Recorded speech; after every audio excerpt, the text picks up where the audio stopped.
This next guest, she's very special to me. She's my mentor, my big sis. She's the definition of physically being in the community. The first African-American woman sheriff in the state of Texas. The one, the only, Sheriff Zena Stephens.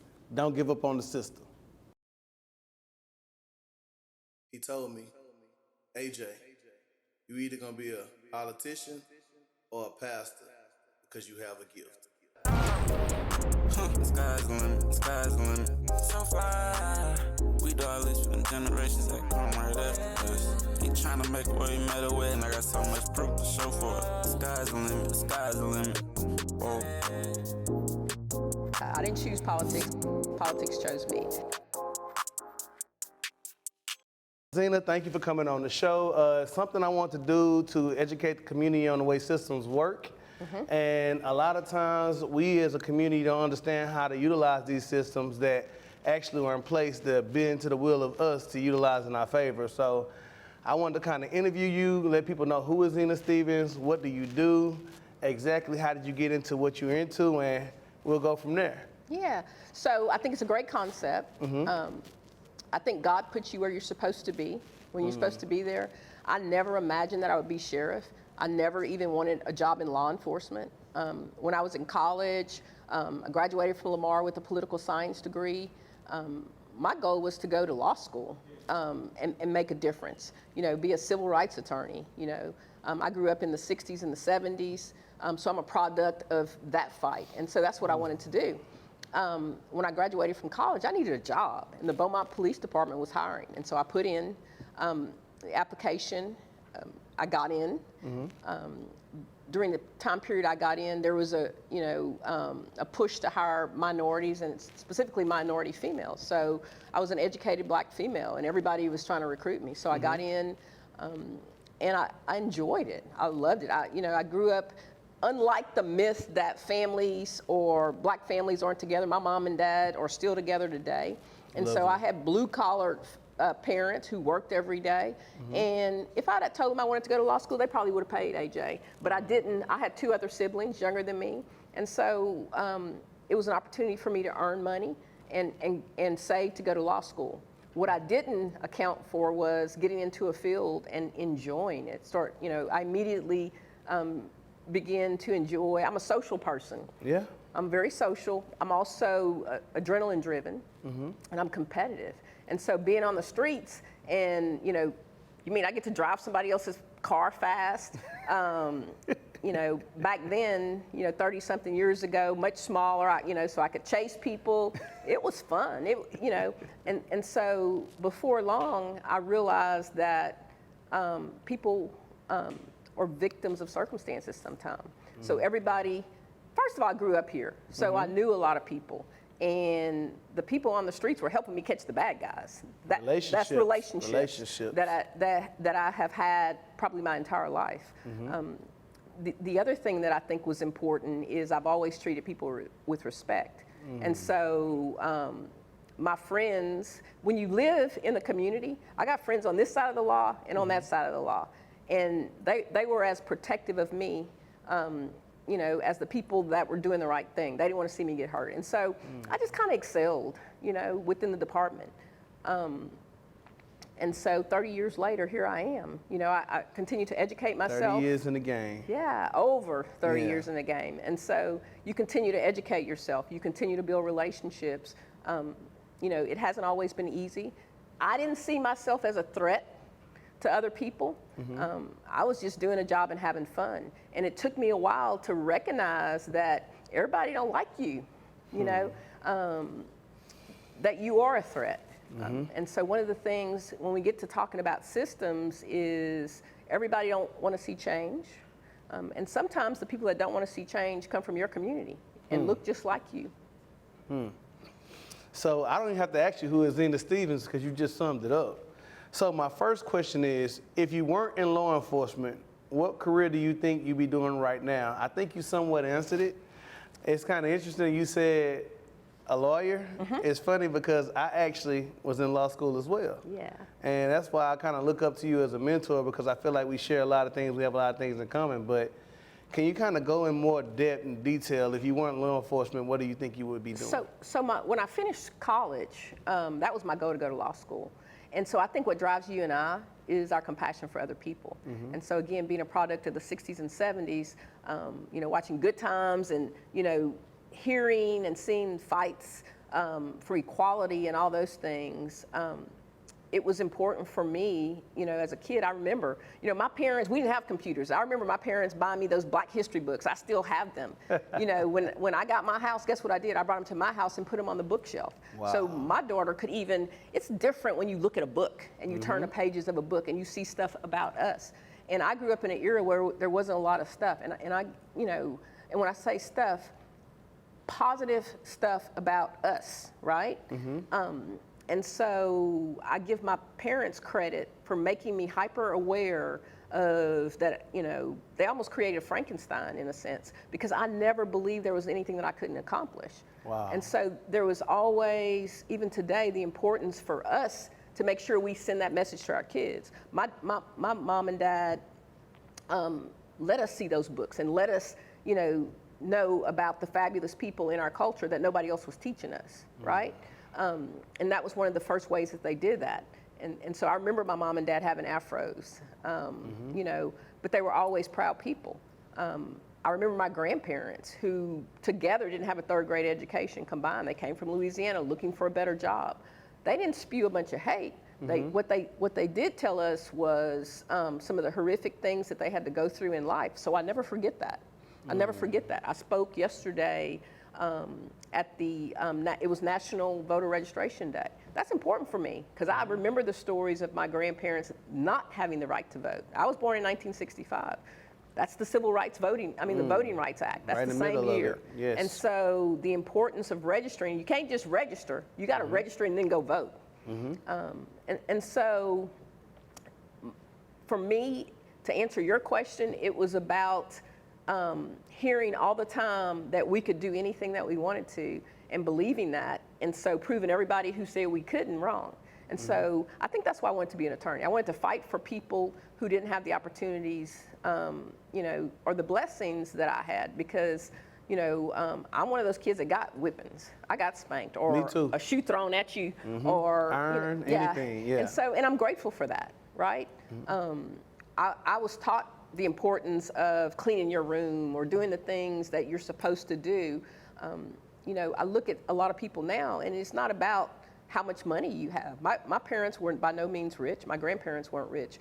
But when we walked out of the house, our stuff was going to be clean, and it was going to be, back then, creased. Starts down. And starts down. Yeah. And so, but you had a sense of pride about whatever you had. And so my career path, I think was about helping other people feel, that pride.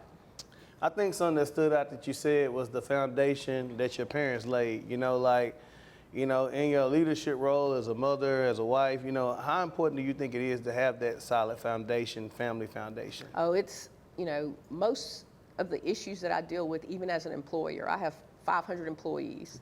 The kids that I have problems with that work for me are people that weren't given structure, right? If the sun's shining, they may not want to show up for work, right? That is a symptom of somebody not setting foundations early in life. One of the things with, I watch my daughter raise her kids now. She had bedtimes. It got to a point, I didn't have to tell you what your bedtime was. She knew what time it is to go to bed. Routine, yeah. In the morning, very early on, she would get up and get herself dressed. My grandkids are now still very young, but at 9 o'clock, they tell you night-night, And so setting structures and guidelines for people are important. I will also tell you that sometimes it's impossible to do that because of social economic barriers or boundaries. And so I get upset when I see people being judgmental. Even when people come to my office and they may not be dressed a certain way or for a job, rather than ridiculing them, you don't know where the people coming from.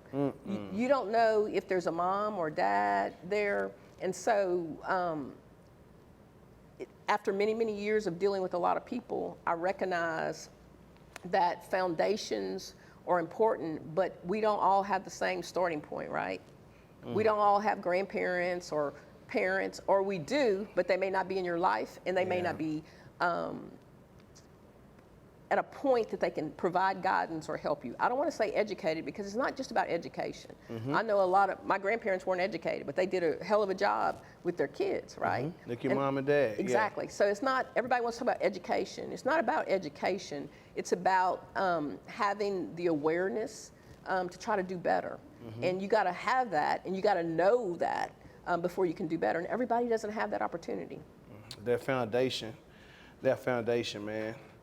So Z, you the sheriff. Why politics? Well, first of all, I didn't want politics. Okay. Yeah, I didn't choose politics. Politics chose me. So when I decided to run for sheriff, it was a lot of reasons. First of all, I think the most important, I had worked in a system of law enforcement for a lot of years, over 20 years, when I decided to run. And I believed that I had the skill set to make some differences. I was the only black female at a lot of agencies for a lot of times. You know, I didn't start out wanting to be the first anything. But can you imagine some of the comments that I've heard or some of the things that I've had to deal with in my profession? I remember when there was one black guy or two black guys. I remember when being in a room and having other officers say, we can't put this guy over here because we already have a black over here. And so I believe that I had a skill set to make sure that we were hiring professionals that look like us, a true representation of the world, not just of our community, of the world. That's number one. Number two, I saw a whole bunch of racist, unfair things going on in law enforcement. I am not going to pretend that that doesn't exist. It does. And I believe that the only way you change systems is from the top down, right? And so if you get into a position and you let people know zero tolerance, and you start hiring people that don't agree with that behavior, the other people are going to leave. They're going to leave. And that's how you affect change.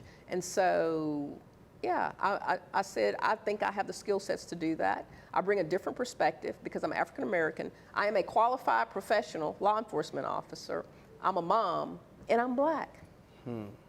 Yeah, I feel the hurt. I feel the pain that kids feel. I've been racially profiled. Hell, I've been shot at. I've been indicted. Your first campaign. On what I believe was an erroneous grand jury. And so I know how systems work. I sat in a courtroom and watched a judge flip a coin and decide what he was going to give one of our kids. And so who better to go tell the truth about a system that I observed, but also started making me question the criminal justice system that I worked in for so long, which is probably why I got shot at and why I got indicted, because I've always been very vocal about the things that I've seen and called people out about it. And, you know, people don't necessarily like the truth.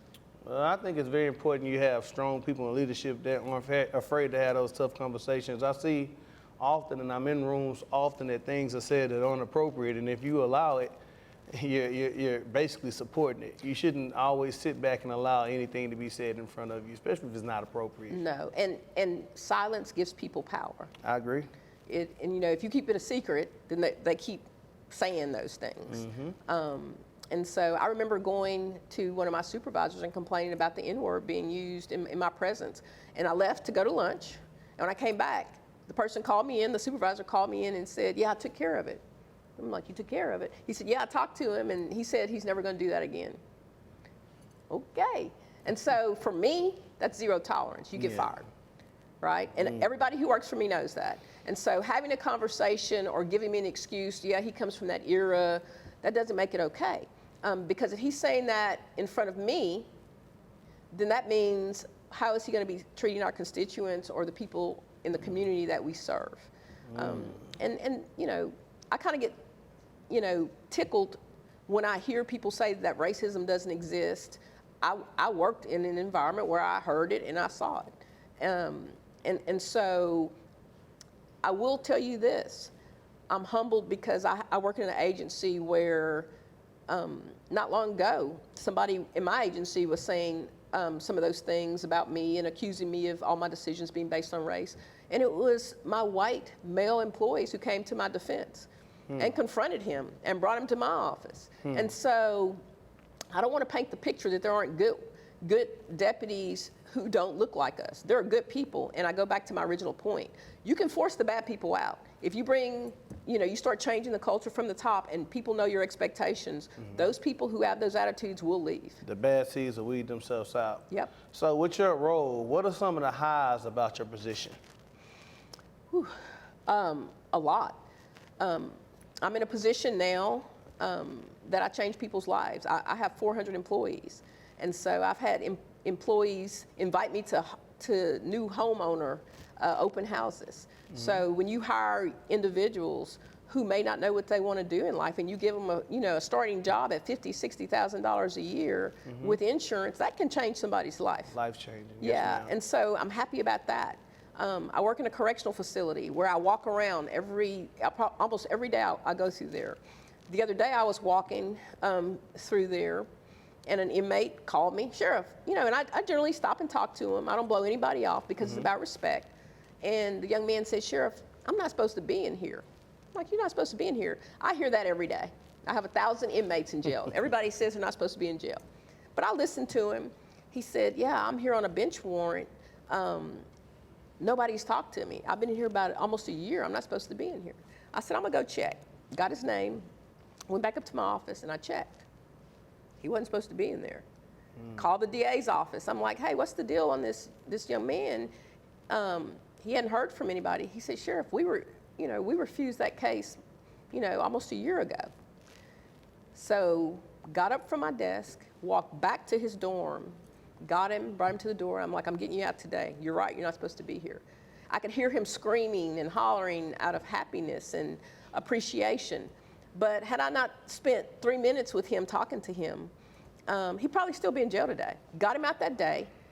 That affects his family, that affects any job that he might have had. And so having somebody to spend a little time, listen, and I keep saying everybody in our correctional facility is not a hardened criminal, right? And even if they are, I can still treat people with respect, spend a little time communicating with them. Some people are victims of circumstances.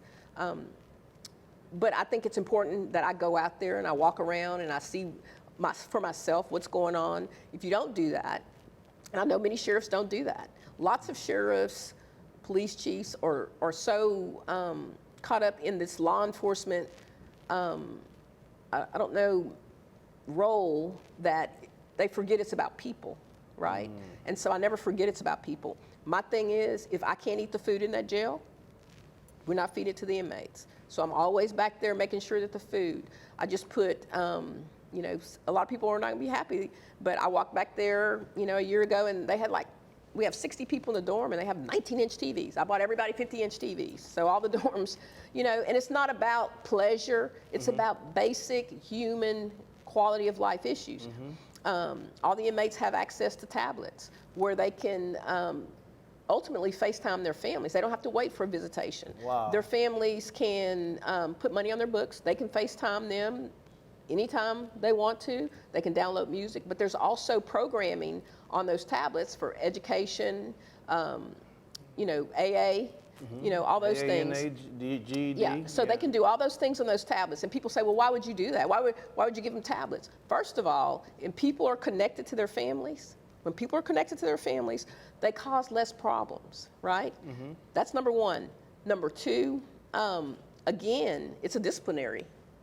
It's a win for me. It's a disciplinary. So then the downside, people say, well, you're charging them, they have to put money on the books. Any of that money that's put on, that we raise off of commissary on tablets or any of those things can only be used for inmate welfare. That's how I bought TVs. That's why I bought new mattresses for them. All the things that give them quality of life. So I can't raise money and then spend it on myself or spend it on my deputies. So we're able to turn that money around and get them better food choices, get them, this is really important to me, and some people don't think it's important. No. When you go to court, especially for females, with your hair undone and you don't have access to makeup, or women are sitting in jail, and so I provide in our commissary they can buy perms or black hair care products. So when they have a court date, they don't look like a criminal, right? People don't realize your image and your branding. It's not just important to us. You go to a jury and you look like a criminal, what do you think the jury does? Be judgmental. They're judgmental. And so we give them access to barbers. We let them cut their hair on the rec thing. They can buy all those supplies. Just the simple things. So I'm very proud of, I guess, to answer your question, the human compassion that somebody like me brings, where other people that I know who ran a jail before me, other people that I know who run jails don't give a crap about the people that are locked up.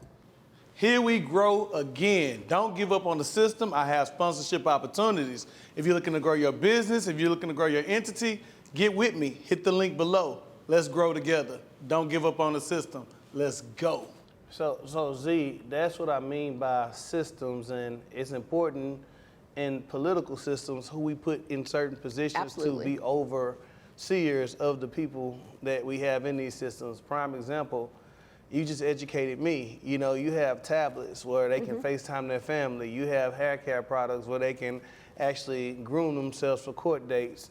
It's so many things that you don't see day to day when you think of prison, jail cells. You said quality of life.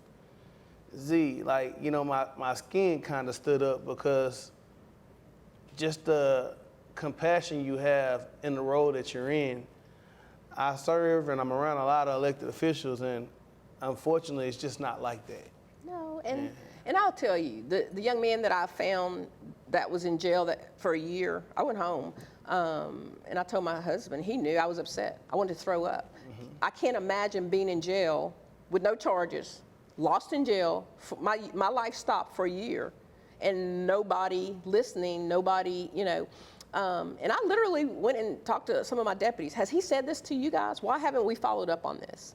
And so for me, it's not just, I don't have a chance to have a long conversation with people and tell them what goes on in jail, to tell them about tablets, to tell them about how many parents of inmates call me with issues that I follow up on a regular basis. Why is my son, in restrictive, isolation, or, they haven't scheduled him a visit. Those are things that I personally follow up on. And I don't talk about it because I'm not trying to get credit for that. That's the everyday stuff that I deal with, and that's what I enjoy, because that's the side of, everybody says you're a cop. We don't ever see you on the law enforcement side. You spend most of your time at the jail. First of all, I have more people, more souls out there. I got over 1,000 inmates in that jail and 216 employees who work at the jail. That's a lot of souls that are looking for direction and guidance. Yeah. If I'm not there, if they don't get a message from me, my employees, then that's when the beatings go on. If you don't tell them how it's supposed to be done and what your expectations are, that's when things go wrong. And so it's important for them to see how I treat people, right? It's important for you to mirror, just like raising kids. It's important when I tell them, I'm not okay with roaches. We're not serving food. Yeah. I don't, and I'm big on that. Yeah. And you laugh at that. They do too, because, I canceled a contractor that we had and got another exterminator to come out at that jail because, again, it's quality of life issues. Those are people. And I'm just like everybody else. I got family members who go in and out of that jail. I'm from this community. Everybody in that jail, I guarantee you, I know somebody that knows somebody that knows somebody in everybody's family. And so, and even if I didn't, it's about human, compassion. Yeah. And so, it makes a big difference. Yeah. Man, Z, I mean, this thing is deep, and we just warming up. We just warming up, and it's deep. We just warming up. So, what are the top 3 issues you believe are most important to focus on in our community? If you can give me 3. We got to figure out what's going on with crime in our youngsters. I don't have the answer. Somebody asked me that the other day, and they said, "You're the sheriff." Yeah, I don't have the answer. I think that we have gotten so far down the road in our society. and we don't tell the truth in our community, number one, about what really goes in. Until we start really taking a hard look at who the leadership is in our community. And I tell you, I think you and I have had the discussion. I'm not going to no more church meetings and talking about crime, because all we do is do lip service. And I see the same people in the community, me and you, and a couple of others, and people just show up when we have something bad happens. And so, for me, I'm out there every day, right? In the trenches. Trying to mentor and try to figure out. Part of the problem is the same problem I think that we're having with the school district that everybody's complaining about, and they think it's the superintendent's fault. I disagree with all that. I think it's the demise of black families. Those of us who have families, we're doing good, but we have forgotten about the effects of the social, economic disparity in our communities. And some people are never going to do better because they don't know, they don't have the awareness. Unfortunately, we're a couple of generations now out of the crack cocaine epidemic, and that still has effect on, people didn't have jobs. They don't know anything about doing homework, right? And so test scores and, making a kid go to school, all those things. So if I see something you have and me or my family doesn't have the ability to get it, I'm gonna take it. And I think that's what's going on. Another thing that I think affects that is, long time ago when I was a baby police officer, we worked in the schools. That was our extra jobs, right? And so we knew a lot of the families. We knew the kids that we were having problems with. And so we could kind of stay ahead of what was going on because they would talk, kids talk. You knew who this guy's girlfriend was, you knew when they were beefing, you knew when sections of the community were beefing, and you could kind of get on top of it. And so we've gotten so far removed from the information because, you have ISDs and a lot of times our agencies get so busy we don't share information. And so operating silos, everybody's operating in silos. And so I think that's the big thing, trying to figure that out, and I do not have the answer to that. I don't know the answer. The other thing I think is our community is still pretending that we don't have a racial issue in Beaumont, Texas. I've been in so many rooms that get so uncomfortable when you bring up race. And it's okay to say we have a racial issue. It's a blatant problem in this whole area. It's a problem. It's okay it's a problem. It's okay to acknowledge. What's embarrassing, I think, is we should have fought this battle when everybody else was fighting it, right? And I'm not naive to think that other communities don't have racial issues, but in the South specifically, lots of communities fought it hard and openly. And we still tiptoe around the issues, and we're scared to talk. And if you talk about it, then you're racist. You're racist. Now you brought it up. You're racist. And so, I guess I was indicted in 2018 for a campaign finance violation, and a local judge, and I think mine was $5,000. A local judge had gotten $10,000. No indictment, no anything. The local DA here chose not to file charges on me. Normally those are handled with ethics commission violations. You pay a fine or whatever. Yeah, that's what I was going to say. I would think something to that. It's an ethics violation. That's what I'm Secondly, it never went to me. It went to, I have a campaign staff that took it. But anyway, so they don't even indict me in my county. They take me to Chambers County.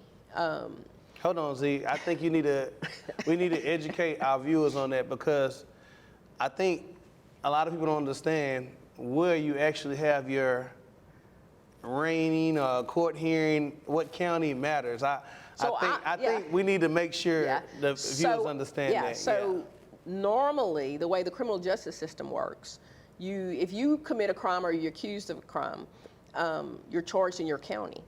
That's what the Texas Constitution says. That's what the law says. And so this particular case, it went locally, and our DA said there's no crime here. And so the person investigating it, a Texas Ranger, who was called in from some unknown people from the outside to investigate, decided they would take it because there is some law that says you can take it if the DA refers it to somebody else. You could take it to the neighboring county.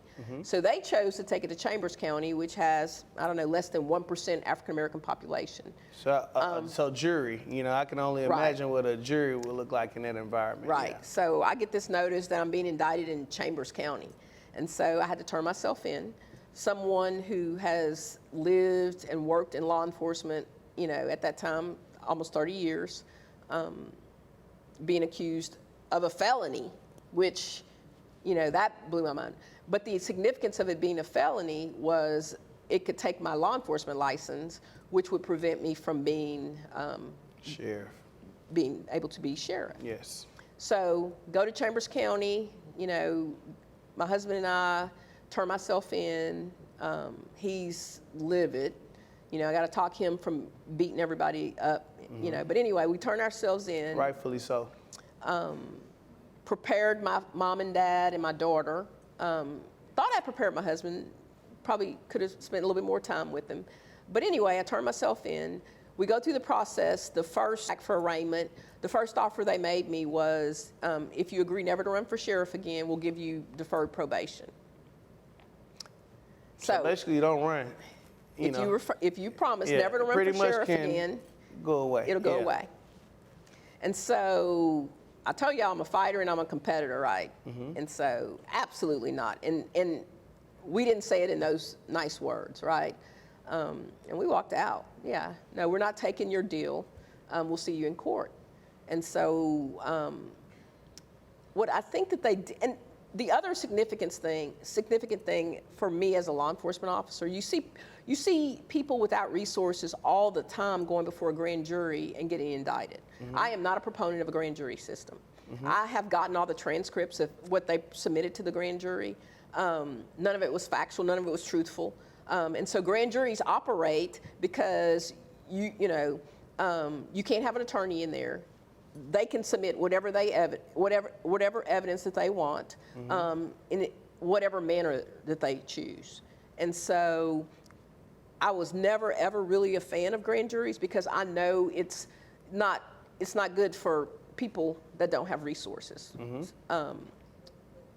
So I went and got some really good attorneys, and we fought and we won. And the guy that indicted me was Paxton. Attorney General Paxton.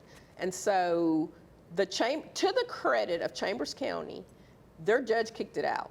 After, a couple sessions, he said he accused them of selective prosecution. There was no evidence of any wrongdoing, and he kicked it out.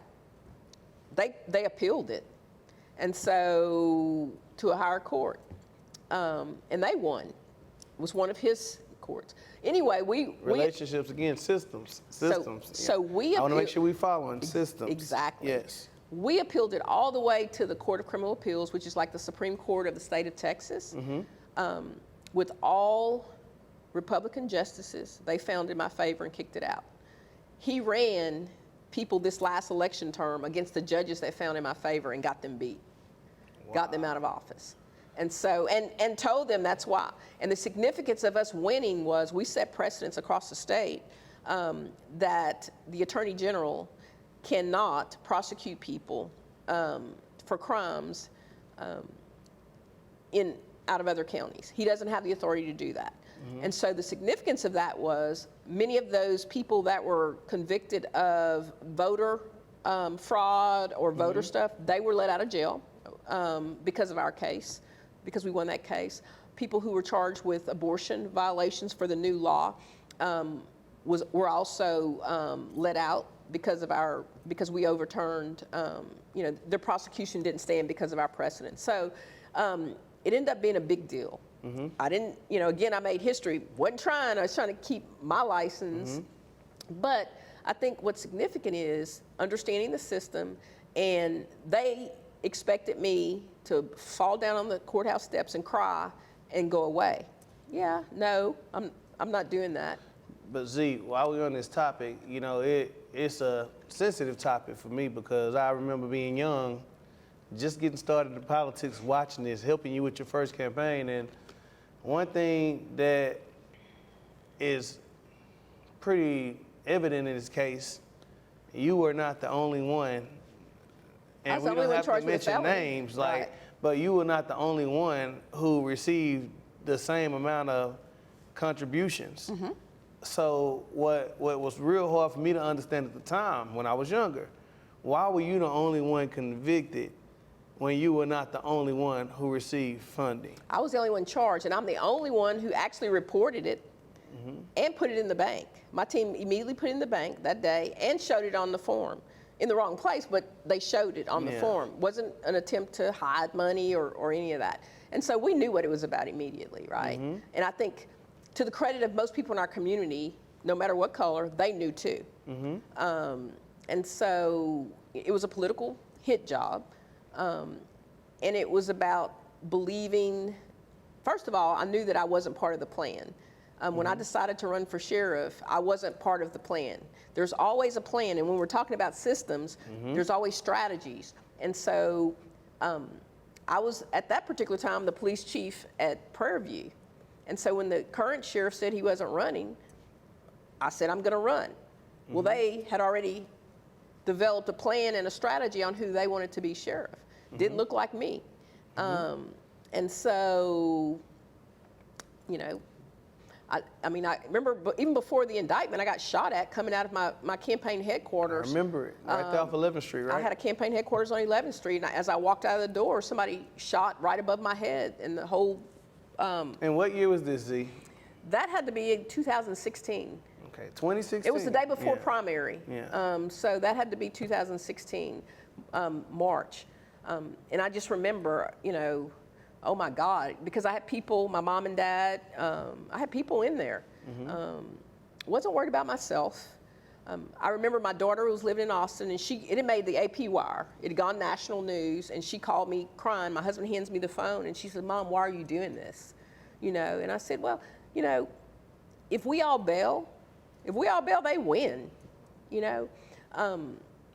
We caught that guy. That guy got caught. He didn't serve one day in jail. He got probation or something like that. This year, I got a phone call from Orange. They had arrested him on a family violence, and they asked me if I wanted to make a comment about that. This was the guy that had shot me. I'm like, yeah, I didn't want to comment from me then. Why now? Yeah. So Sheriff Zena Stephens, how can residents of Jefferson County get more involved in helping create a safer community? Well, the simple things, you know, just making sure that you pay attention, that you call in. But, you know, for me, I want our citizens to be responsive, right? You know, if you see something in your neighborhood or you don't think that the police, whether it's the sheriff's office or the local police departments, are servicing you the way that they should, you should call. Everybody's got a boss.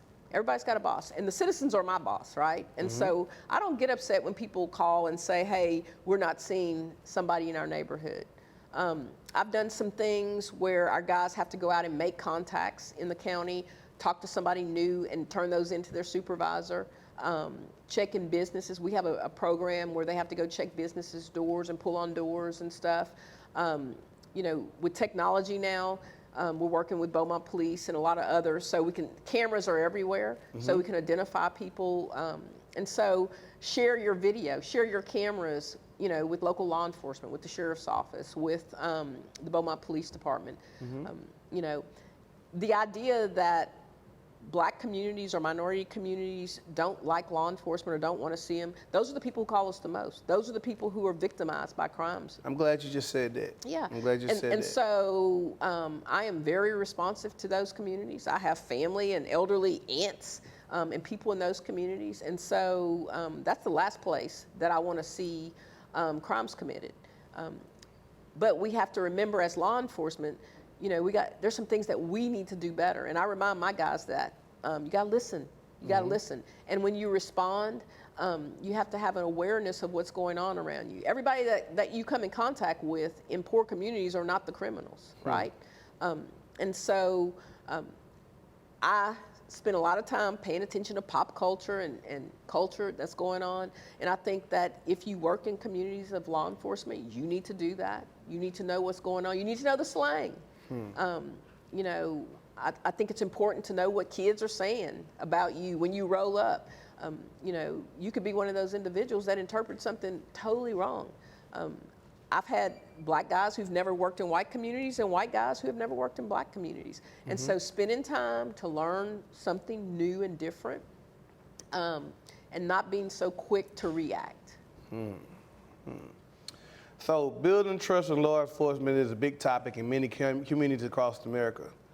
How do you plan to bridge the gap, especially with the minority and low-income communities in Jefferson County who have given up on the system? So I already do that. A big thing for me is being out there. I hate, and you hear me say it all the time, I spoke with the Ministers Alliance the other day, I hate the word community policing, because we should be in a community policing. Anyways. Yeah, that's we our shouldn't even be jobs. talking about that, right? That's your job. And part of that is developing relationships. When I started a long time ago, I was a DARE officer. I was, you know, I helped start PAL at the city of Beaumont many, many years ago, the Police Activities League. So connecting with kids, that's a big thing. Now, a lot of people will get mad at me. They get mad every time I say it. Once in a year programs, that is not community policing, right? First of all, the kids that we're having problems with don't go to Cops and Kids. They don't. You know, and so getting out when you see people and talking to people, hey man, what's going on? And just having a conversation, not jacking people up, but having a conversation. That's how you find out what's going on. That's, you know, and when we need to jack somebody up, not being afraid to do that. If somebody's out there getting ready to burglarize my aunt's house, I want you to jack them up, right? And so because we're so afraid of this racial divide that's going on that nobody wants to talk about, we're scared to police sometimes, because we're scared of what people are going to say. Black people don't want crooks in their neighborhoods, just like white people don't want crooks in their neighborhood. And that's a real issue that nobody wants to talk about. No. So my next question is, what are some immediate steps you take to create a stronger connection between officers and the people they serve? A lot of people disagree with me. I believe that police should live in the community. I just do. My chief deputy, Dante Miller, he's a black guy. I told him before I would promote him to chief, he would have to move to Beaumont. He moved to Beaumont. And so people will tell me that that's unlawful to make people do that. Yeah, I just think that it's important for people to see, first of all, for response times. I think it's, you know, if we have a SWAT call out or if we have something where I need my leadership, I can't wait 40 minutes, 30 minutes, crime's over, right? So for response times, I just think it makes sense. But secondly, I think it's important for people to see police in grocery stores, to see us at the parks, to see us with the families. I'm not afraid of my community. I'm just not. And so when I ask the question, lots of times I hear people say, well, they don't want to be bothered when they're off. Nobody gets bothered more than me, right? We don't have too much off time. Yeah. We've dealt with issues on Saturdays, Sundays. But I call that being invested in the community, yes, right? Ma'am. These agencies pay people a lot of money. And so I find it interesting that you're willing to come to communities to work and make a lot of money, but we make up excuses or reasons that we can't live in these communities.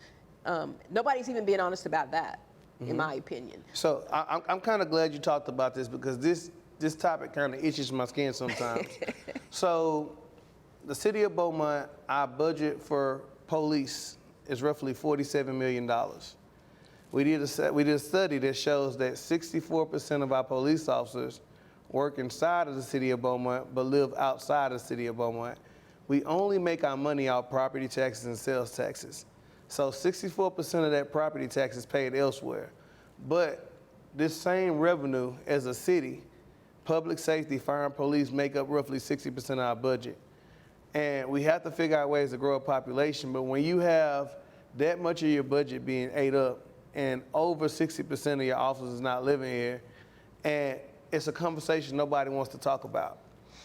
I agree, nobody wants to talk about it. And I hear people talking about it, but I don't think people are being truthful about it. I hear, for a long time, everybody was talking about it because of the school systems, where those communities have the same problems in their school districts that we have, crime, right? So, and many of those officers that used to tell me that, their kids are out of school now. So what's the reason? As an administrator in law enforcement, I do understand that sooner or later, if you say you're only going to hire people locally, sometimes you miss out on people from other areas that may, bring good policing. And so, but I truly believe that those folks at some point should really, really consider residing in the community that they police. For me, when I look at applications for people to hire, I always look at that. I look at everybody that gets hired, whether they work in corrections or law enforcement, and I ask that question. That's important to me. And it's not about votes. People say, oh, she probably does that because she needs their votes. It's really not. It's about your vested interest in the community, in this community. And I think that's important. I think it's important that you understand the differences too of cultures within a community. And if you don't spend time here, if you just here during your work hours and you go back home, then you don't really understand that. And so, for me, I encourage folks who work for me. First of all, I have the ability as the sheriff to appoint my command staff. That's a little bit different than the city of Beaumont. They can't appoint their command staff. But part of my rule is, if you're going to be a part of my command staff, then you got to live here, right? The other part of that is you will participate, not might, you will participate in community activities. That's part of my vision. If you're going to be a part of my command staff. And I do that, and that's one reason I got sued. There was a guy that, you didn't do that. And the other thing that I tell people is the interview process doesn't just start when I have an opening. I'm interviewing you every day. I watch how people move. And so when we have an opening, then everybody wants to put in a letter and apply. Yeah, where you been the last 8 years? I haven't seen you at one community event. Now all of a sudden you care about our community. And I'm not talking about the black community. I'm talking about community is in general. Yeah, yes. Whether it's, the Mexican Heritage Festival or whatever. Because if you're truly wanting to make a difference or change, then you should be at those functions, or you should be participating in those things. And so for me, I just think it's important. I hear, people bother me, or, the truth, a lot of them are afraid. They won't own it, but I hear it. I hear the little whispers that they think Beaumont's too dangerous. Well, if you think that, and you're the police. Wow. Yeah. Wow. So, yeah. So, Sheriff, what are your thoughts about criminal justice reform? Oh, I just think, I kind of shared a little bit about, I'm a proponent, not a proponent of the grand jury system. I think that we need to get away with too many. If you go to my jail right now and you walk through my jail, and you can do it, I invite you to do it anytime. It breaks my heart when you look at who's in our jail. I've got probably close to 1,200 people who look like you and me. That tells you a lot about our criminal justice system in this county, because while we are a majority minority community, there's some white people that live here. Not very many of them in our jail. And so I think that attests to the disparity in sentencing, the disparity in the ability for people to afford attorneys. And when you say afford attorneys, I think it's important that I mention the median income just in Beaumont alone is only $28,000, and that's family per household. And so that means that they can't afford an attorney to get them out on bail, right? Or even to represent them. The young man that I walked up on that had been there a year, probably because he didn't have an attorney or somebody to tell him, dude, you shouldn't be in here, yes, right? And so that breaks my heart, because I get to see it from the inside. I walk around that jail. And the other sad thing about the population in our jail, the females are majority white females who are products of meth or drugs, and usually at the hand of some guy that's abused them or human trafficked them. Yeah. And so I just think it's a sad state. Do we need criminal justice reform? Putting people in jail on misdemeanor drug charges,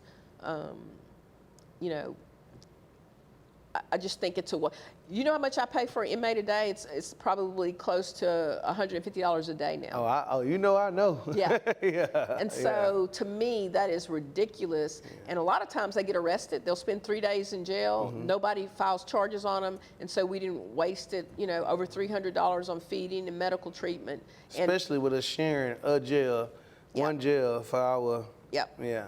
And so that's taxpayer dollars. I'm sure you're at capacity as well, right? Oh, yeah. So I'm at a capacity on Highway 69, and then I have the jail downtown. We call it the old jail. And I'm using space there. I've got probably 400 inmates there right now. And so we're full. Yeah. So this next question, I really like your take on it because I already know it, but I think it's important that the people know it. How will you make sure law enforcement is held accountable in our county, especially in cases of misconduct? So, yeah, I'm intolerant of that. I have fired people in my jail or who have worked for me. I had a deputy who was working in corrections, was having sex with an inmate. I fired him. I had a female officer not long ago smuggling K2 in. I fired her. Inmates getting abused in our jail, I don't tolerate that. I mean, first of all, jail for me right now is not a prison, it's a jail, and we call it pretrial. Most of the people in my facility are waiting to either go to their court date, or they haven't made bail, maybe on a misdemeanor charge, and so it is still my job to protect them. And so when they get to jail, I expect them to get medical attention. I have a medical contract that I pay millions of dollars for people to come in and make sure that they're medically okay. Once I got elected sheriff, and you know this, I brought a full-scale mental health program to our jail. Yes. So they get, if they've never been on mental health meds, they can get on meds. They see a psychiatrist I have on staff. I increased the amount of hours. Because most of the people that come to jail are having mental health issues, whether it's drug issues, family issues.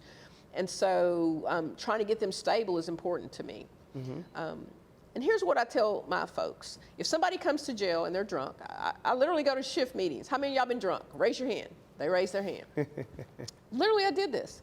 So have you ever tried to follow instructions when you're drunk? When somebody tells you to do something and you're drunk, so does it make sense that they're in jail because they're drunk, PI or DWI, and you ask them to do something and they don't do it and you slap them or you knock the hell out of them? Does that make sense to anybody? Not at all. Yeah, and so we can't do that. And so that's been a cultural change because I think the old mindset of law enforcement is we can treat people any kind of way and nobody's watching. That's not jail standards.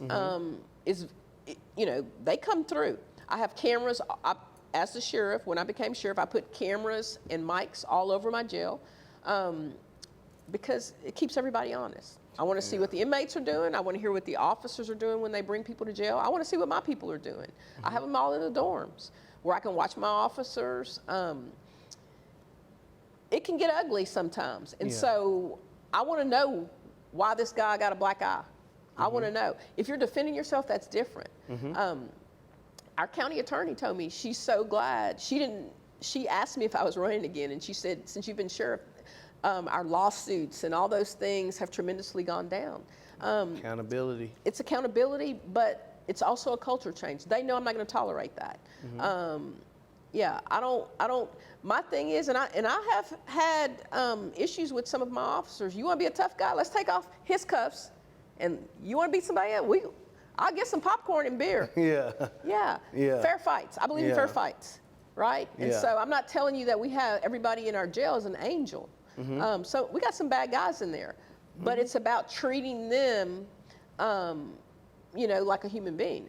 I go back there almost every day, and you've heard me say that I've not been disrespected one time in 8 years since I've been sheriff, because it's how you treat people, it's how you talk to them, And so I keep telling. I have people who have worked there a lot of years, have no problems. Then I have some people who have problems all the time. and I know the ones that I have problems with because they go back there and they're agitating or they're, antagonizing people. And I want to talk about that a little bit because I've heard that, I fire a lot of people. I really don't. And you've sat on my disciplinary process. That's what I really wanted you to touch on, because you see often people argue that level of transparency that you actually do supply, and I really want you to explain to people what you do in your process. And that's one of the things that I'm proud of. So when I became sheriff, I convinced our union to let me put civilians on our disciplinary board. Because to me, that's transparency, right? And so I put a member of, so the way the board is comprised of is officers and a command staff member, and then they get to pick a civilian and I get to pick a civilian. You've been on the board. Yes, I have. I put a labor council, somebody from labor on the board. Sheree sits on the board. Taylor Neal has sat on the board. So I get a cross section of the community. And we submit our disciplinary cases. So if I have someone who's accused of use of force, beating somebody up, or having sex, you guys get to hear their testimony, read the statements, and make a recommendation to me about what the discipline should be. And I think it keeps it fair and it keeps it honest. And it also lets people know I'm not trying to hide anything. And usually I agree with whatever the board recommends. And the board recommends termination or give them a day off. But, when I hear people argue, other police agencies, we don't want civilians looking at those cases, they're not going to be fair. First of all, we got to get out of the mindset. I think everybody's backwards. I really do. I agree, Z. That's why I'm glad we're talking about this. Yes. Guess what? Police work for the citizens. And so to not allow citizens to interact or see what's going on, I'm not trying to hide anything. It's almost like the tail's wagging the dog, right? Police don't tell the community how they're going to police. The community should be telling the police what kind of stuff we want to happen. And I'm not talking about radical stuff. You don't want, the community saying we don't want police. Most communities. We need law and order. Yeah, we have to have it. I get tickled when I hear people talk about defund the police. Yeah, I've never said that. You've never heard me say that. No, not one time.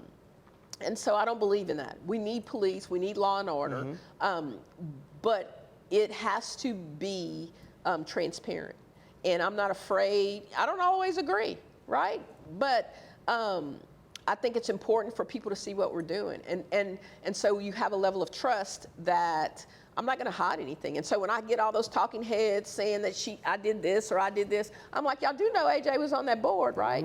Y'all do know Sheree was on that board, or Jess Prince, and mine, or it was somebody I actually knew one time. So and he was wrong. Yeah. I mean, I don't want to have, and I'm not afraid to make decisions, but I just think it is, it's cleaner, it's better. When you have community involvement on running the police department or giving recommendations, and I always worry when everybody's adamant about not letting people know what's going on in a building. Like, it's so much I can say, but I'm just going. Yeah, what you doing in your house that you can't let other people in? I'm just going to leave that topic alone, man. I'm going to stop right there. But why is it important in the minority community to show up and vote for local elections like the one you have upcoming? I can tell you, I told you, and it's a true story. I sat in a courtroom one day and watched the judge flip a coin and give a kid 99 years. And me and that judge got into it, and we almost lost, we don't even speak today because I was so adamant about how despicable I thought that was. And then you'll have somebody in a few minutes in that same courtroom who did something far more heinous and get probation, right?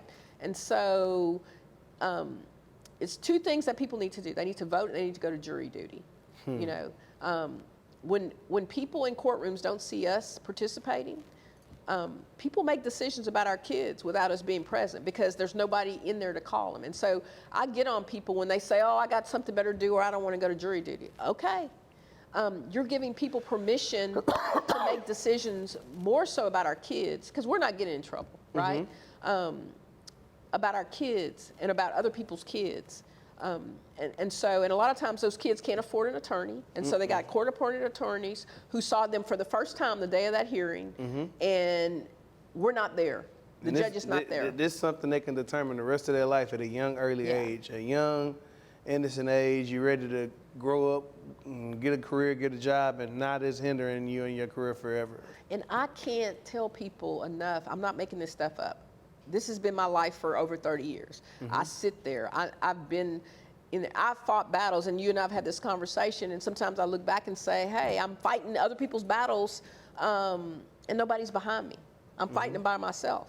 You know, and that's why my daughter says, Mom, why are you still doing this? She gets it now, because she's an adult with little kids, and so she understands it. But it's not really my battle. I've raised my kid, and she's good, and my grandkids are good. I'm still fighting battles for other people who don't want to fight those battles. Zena Stephens, what is your long-term vision for Jefferson County? Where do you see the county in 5 to 10 years under your leadership? So one of my goals when I became sheriff was I didn't want to have sheriff's offices are generally thought of as good old boy, cowboy type agencies. So our numbers show increase in diversity, and I'm very excited about that. Professionalism, we've increased tremendously with the diversity, and so we have more women, we have more ethnic groups, we have more people from the LGBTQ community there, and we already had that community, but they weren't comfortable coming out. And so because we have an accepting culture, women always came out, but the guys didn't. I have 2 guys on SWAT and who have been accepted, and they know that they're going to be a part of a protected class. So those things, but again, the quality of care for our inmates. Mental health is a passion of mine. I'm working on a project right now, and I've got approval from Commissioner's Court, a diversion center. I've got funding allocated. So people that we encounter that are having mental crisis, rather than bringing them to our jail, I'm in the process of, had an architect already approve the building, the Dream Center, to convert some dorms over there at the I like old that facility. Texas Youth Center. Yes. To receive these folks. And in the facility, we're going to have mental health people, medical professionals, corrections officers, but people who have mental health or in crisis, who you see walking up and down College Street or Proctor Street, talking to themselves, and they commit a crime, they don't need to be in jail, right? And so what we're going to do is open this diversion center. A lot of other places have them, Harris County, Bexar County, and so you kind of triage them, right? You figure out what they need and you bring them to those places. Again, it's not illegal to have a mental health issue. And right now what we're doing is putting people in jail. And they don't get better when they are in jail. They get worse. I agree. And so I'm really excited about that, that I got approval for funding. I'm also working with Regina Rogers and Joe Evans and them at the youth facility. She's another person that is always reaching out to me because she knows that I'm really big on haircuts and stuff. And so the kids aren't getting that. And so she's like, how are you able to do that at a jail for adults and we can't get that for kids? I think that self-esteem affects how you carry yourself, right? And so if people look good, they feel good, they act better. Yeah, I agree. And so trying to get that brought over to the youth facility. And so those are some of my long-term goals. Again, our jail, if you go there, I'm spending a lot of money on, I'm putting fencing, and I just got a new range built that we didn't have to pay anything for. I got Enterprise. They built a tank farm next to our range. We're shooting at a tank farm. Oh, wow. And so I went over there and said, hey, we were here first. And so they said, well, if you change the direction of your range, we'll pay for it. And so that's a partnership, right? And so we have the state-of-the-art. Private-public partnerships. Exactly. People don't understand private-public partnerships. And so we have the state-of-the-art range. And so what I've been able to do the last couple of years is get with the Rape Crisis Center and actually do a fundraiser at our range, a gun shootout, to raise money. That's pretty cool. For them. Yeah. And so just you know, my parents are still here, and so I'm passionate about making the community better. You'll never see me whining and crying about problems. I try to fix problems. I try to come up with solutions. And so my long-term goals are to help, you know, young people like you, and I am preparing for when I'm not the sheriff, for somebody to feel, you know, I think as leaders we got to do that. We have to start mentoring people and setting people up to follow us, or we go back to where we were. Wow. Man, Z, I don't want to stop. What's one message you want to leave with the voters before Election Day? What's the biggest takeaway you want them to have after hearing our conversation? Don't, you know, give facts, you know. I don't want you to vote for me because I grew up in Beaumont. I don't want you to vote for me because you heard some nice things. I always, you know, recommend people to do their research. You're going to hear good things and bad things. Of course, there's always a small part of the population who aren't happy with decisions that I may have had to make in a professional setting. That's okay, right? But get your facts. You know, I've put things in place to make it easy for people to get facts, open records, our disciplinary process. And so usually my decisions aren't made in a vacuum and they aren't personal. You never have to doubt that I'm going to do what I believe is right. You never have to doubt that. No citizen in Beaumont,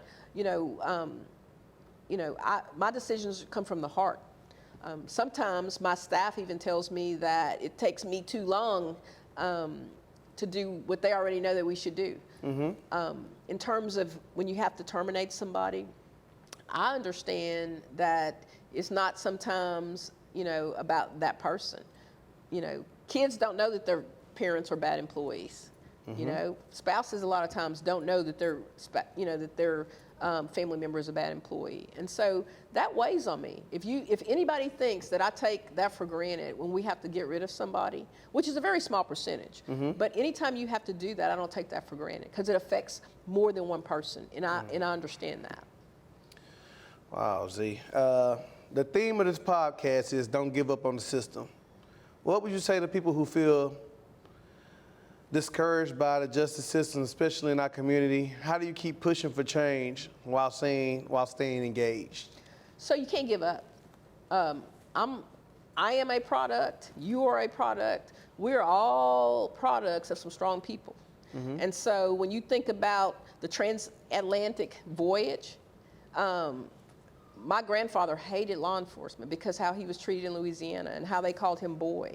And he was able to see his granddaughter not become sheriff, but in law enforcement. And he was proud of that, right? And so I love that people don't understand the unity that we as a culture have. I could go anywhere in this country, and if I go to a city and I'm around us, even if it's a nod, we share something. We know what's up. We share something. And so that's powerful. And so what we share is survival, right? We survived. Our folks survived something. And I don't take that for granted, guys. And so for me, how can you give up? How can you give up? When I look at my little grandkids, when I see you and others that I know, you know, and I shared this story with you the other day, that I had a whole shift of African Americans on patrol. A whole shift. And my staff called me and said, Sheriff, we got a problem. I'm like, what's the problem? They said, we pick shifts by our bargaining agreement through seniority, and the whole shift is black. We got to rebid. I'm like, why do we have to rebid? Did we follow the rules? Did we do what the contract said? We did. We are so brainwashed and conditioned that anything all black is not good, right? I worked 35 years. I saw many all-white shifts. We ain't never rebid when it was all-white shifts. As long as we follow the rules of the contract. But you know what that's evidence of? That we're hiring so many professionals that look at like us that it's becoming normal. Y'all were worried about what's the public going to say? They're going to see 6 or 7 black patrol guys roll out at night. I think that's a win. Why are we going to fix something that's not broken? And for me, it's not about black and white. It's about recognizing that all black ain't bad. But But we have conditioned ourselves that it can't be that. We got to make sure that it looks right. And that's something that I experienced. My predecessor could hire 200 people or promote, all white, nobody counted. If I hire or promote 3 black people, everybody's counting. That's why I got sued. I promoted 2 black guys who had master's degrees, who were qualified, and had the skill sets that I needed, and I got dragged into federal court because I didn't promote a white guy that the last sheriff didn't promote, by the way. And he wanted to talk about he was a great shot. I wasn't looking for a great shot. I was looking for somebody that had other skill sets, right? Yeah. But I still have to answer those questions in 2022, 2023, 2024. And so I hope that we get to a time in life that I could just run the sheriff's department without being reminded that I'm black. I don't need to be reminded that. I know that. You wake up and see it every day, right? And I'm proud of that. Yes, absolutely. I can definitely share that same sentiment, because when it came to hiring a city manager, came to hiring a police chief as a city councilman, that was literally some things people said. You can't hire a black police chief because you already have a black city manager. As if I didn't know we had to trading. count. Exactly. I want to hire the most qualified person to represent the constituents of our area, because I care that our city deserves the best. I don't care what color they are. And I think it's disappointing that no matter how much academic achievements that I've accomplished, no matter how many years of literally from the street, to management years of experience I have, I still get questioned about I'm only promoting people because I'm black and they're black. The difference is, for so long, we weren't invited in the room, no matter how qualified we were, to entertain promoting them. And so what people like us do, being in the room now, now they're part of the conversation. And so that's the other reason that people are uncomfortable with us being in leadership roles. Man, my last question, and I can't wait to hear your response. When your career is over, what do you hope people will remember? Sheriff Zena Stephens, what do you think they will remember the most about you? What legacy do you want to leave? That I cared, that I cared about people. I think it's a lot of things. That I have fun.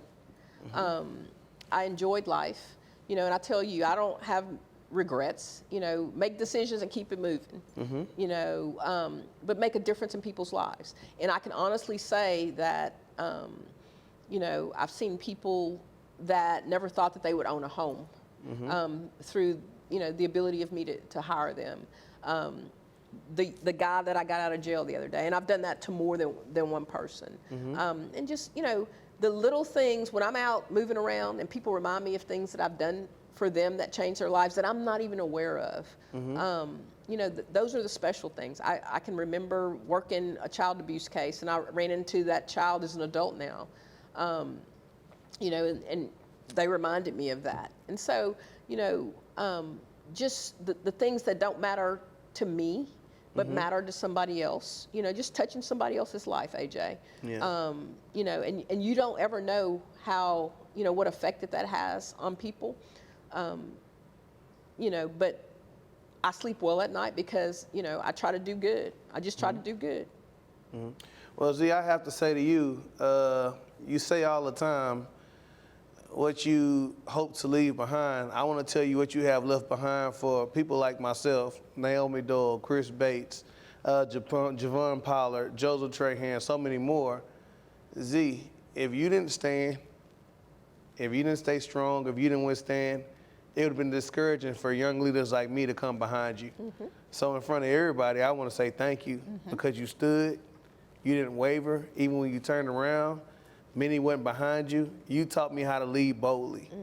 And I thank you. I appreciate you. You take the time up to show up for not only me, but everybody. And I appreciate you being a guest on this show. I can't wait to launch the podcast. And I want to give you your kudos and your flowers while you're still here. Most of the time in leadership, you see anyone older than what the younger generation coming behind, it's never a hand up. You have gave your hand up, down, since I've been involved in politics. That's the other thing I tell you. Yeah. Drop that ladder down and Yeah. bring somebody else up. You've been actions, not words. So the respect level is through the roof for you. A lot of people will say, I want to mentor this person. But in the books I read and the way I was raised, the mentee picks the mentor. And I'm proud to pick you because you exemplify what I want to be as elected official and legacy I want to leave behind. And I'm glad I have an opportunity to say it face to face and it's documented. So our kids, our grandkids, everybody can see it. Thank you for being who you are, Sheriff. We appreciate you. Well, I appreciate it. And you make it easy because you listen. And we don't always agree. No? Yeah. And You so, tell me slow down sometimes. Yeah. And so, you know, and that's something that I'm telling some other folks, you know, it's okay to listen and not move so fast. And I'm going to leave y'all with this. All the young people, everybody don't need to know what you know. Yeah, everybody, you don't have to tell everybody what you know about them. Yeah, sometimes it's left, you know, leave it right here until the time. Tuck it in that pocket. Tuck it in that pocket. Sheriff, thank you for being on the podcast. Anytime. I can't wait to see y'all soon. Until next time, don't give up on the system. Wow, what can I say? Sheriff Zena Stephens just blessed the podcast. This podcast was designed to educate people on how systems work and why we shouldn't give up on them. The lineups are crazy. I can't wait to announce the next guest. But stay tuned. Don't give up on the system. I didn't choose politics. Politics chose me.